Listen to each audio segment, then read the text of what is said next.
Hello everyone. I'm here to present insights from a national level study using the HCES 23 to 24 dataset. Our focus? A deep dive into publicly funded health insurance, evaluating how well it protects Indian households from the financial strain of healthcare.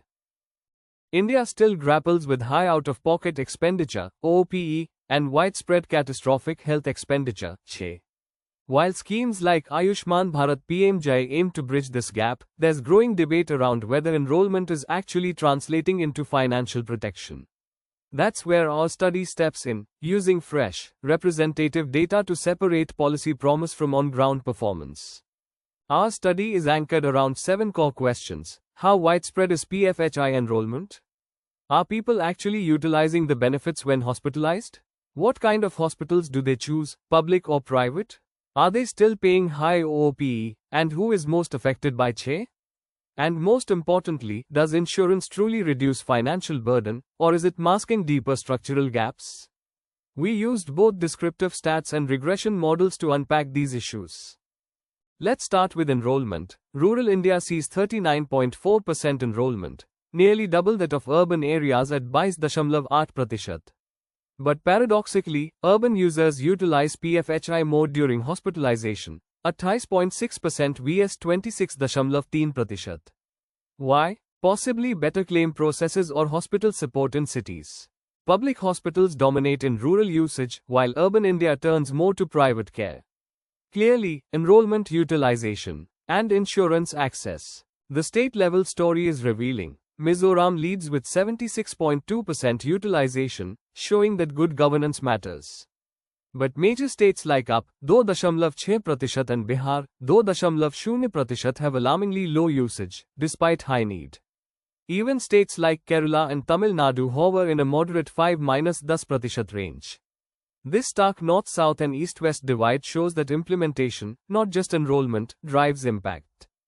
Now let's look at how PFHI affects actual hospitalization.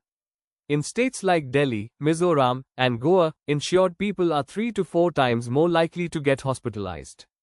But in states like Bihar and Manipur, the non-enrolled are being hospitalized more, raising questions about system awareness, access, or even data quality.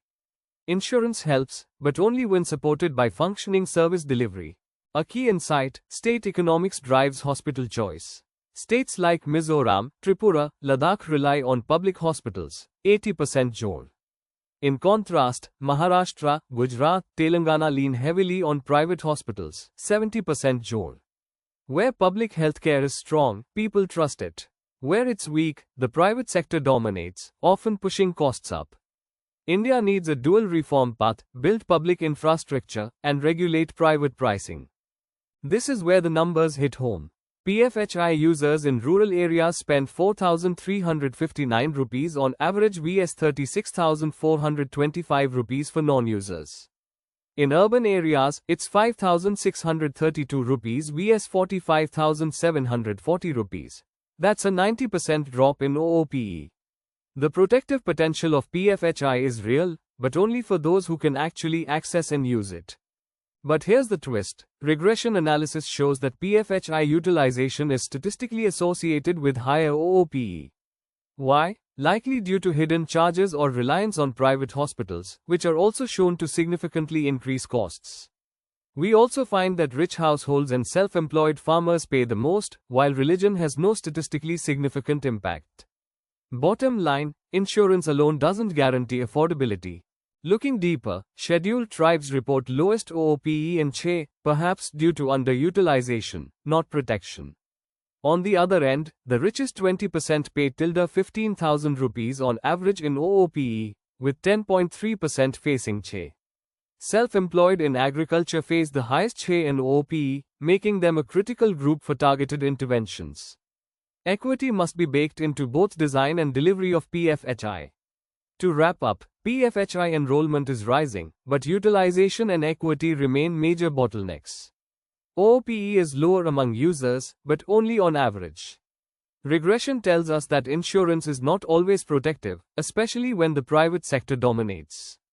Policy reforms should focus on bridging enrollment and utilization gaps in low-performing states. Investing in public hospitals, especially in rural areas. regulating private hospitals to ensure cost transparency, updating benefit packages to cover actual treatment costs, and promoting cross-state learning from Mizoram, Himachal, and Andaman or Nicobar. Thank you for listening. At the end of the day, this isn't just about numbers, it's about people, protection, and policy progress. Let's work together to make PFHI not just a coverage scheme, but a guarantee of care for every Indian.